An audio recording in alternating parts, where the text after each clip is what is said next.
il-ġimgħa tat-28 ġimgħa matul is-sena, sena 1. Qari mill-Evanġelju ta' San Luqa, kapitlu 12, versi minn 1 sa 7. F'dak iż-żmien, in-nies bdiet tinġabar bil-eluf, kulħadd jaffeċ fuq xulxin. U Ġesu qabad jgħid l-ewwel nett lid-dixxipli tiegħu: ilqgħu irwieħkom mill-ħmira tal-Fariżej, jiġifieri mill-wiġġ ieħor tagħhom. Xejn ma hu motti li ma jinkixifx, u xejn ma hu moħbi li ma jsirx magħruf. Għalhekk, kull ma tkunu qiegħdu fid-dlam qatt jinstema' fid-dawl, u kull ma tkunu tkellimtu fil-widnejn, fil-kmamar ta' ġewwa qatt jixxandar minn fuq il-bjut.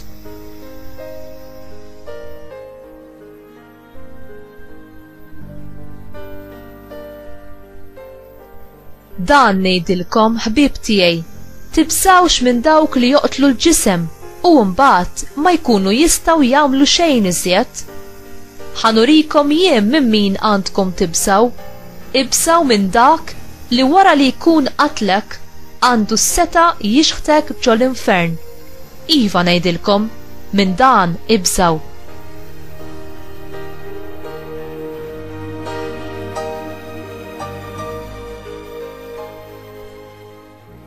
Ħames qasafar tal-bejt, mhux żewġ soldi jinbijaw, u anqas wieħed minnhom ma hu minsi quddiem Alla. U intom, sax-xar ta' raskom kollu madut.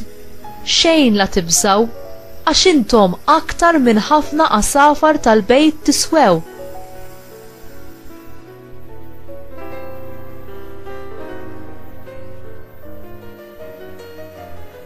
Il-kelma tal-mulej, tifħir lilek Kristu.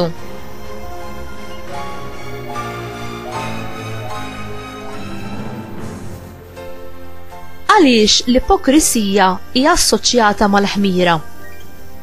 Għall-Lut, il-ħmira kienet sinjal ta' ħażen. Kienet biċċa għaġina mill-fdalijiet tal-ħobż li tiffermenta. Il-fermentazzjoni kienet assoċjata mal-ħażen li wieħed jiħżien. Għaliex Ġesu wissa lid-dixxipli biex jevitaw l-attitudnijiet tal-Fariżej? Il-Fariżej kienu jinqalaw biex jidhru reliġjużi, filwaqt li kienu mimlija b'intenzjonijiet ħżiena minn ġewwa. Il-kelma ipokrita tfisser attur, xi ħadd li jippretendi dak li mhux. Imma min jista' jkun tajjeb li falla waħdu?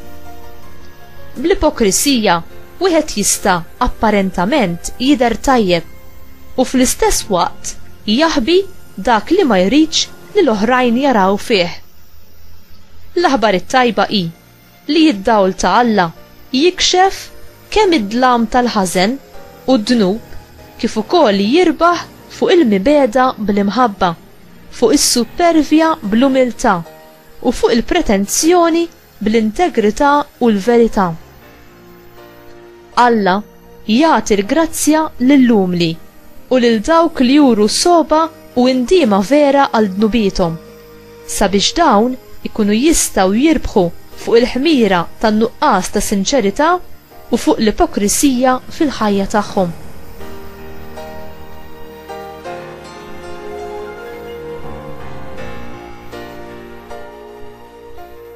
Kif tidħol il-biża' fit-tagħlim dwar is-saltna ta' Alla? Il-biża' hi forza qawwija. Tista' twassalna biex naħarbu il-perikli u nippenikjaw f'mumenti qiebsa. Inkella tista' tenna biex naġixxu bil-fidi f'kull ċirkustanza. Il-biża' ta' Alla hi il-kuntrarju għal biża' li wieħed jitlef ħajtu. X'inhi il-biża' ta' Alla? Hi qima u reverenza lejn Alla l-Għoli li ħalaqna għax ħabbna u li dawwarna bil-ħniena u t-tieba. L-akbar inġurja jew telfa li aħna nistgħu nesperjenzaw mhijiex dik tal-ġisem, imma dik tar-ruħ tagħna li tintilef fl-infern.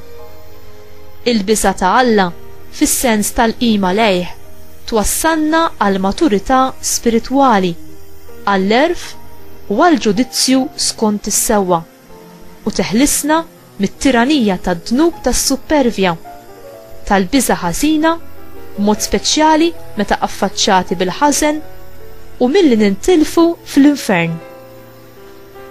U inti tafda fil-grazzja ta' Alla fil-ħniena tiegħu u tgħix skont kemtu?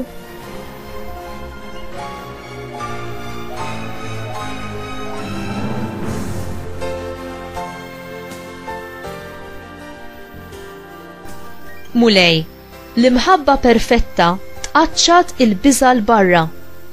Għatini qima lejn il-kelma u lejn is-sewwa tiegħek u konvinzjoni soda li nobgħod id-dnub f'ħajti.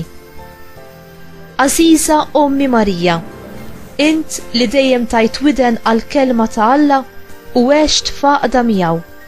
Għenni ħalli jien ukoll inwarrab dak kollu li jista' jfixkinni milli ngħix f'unjoni ma' ibnek u miegħek. Amen.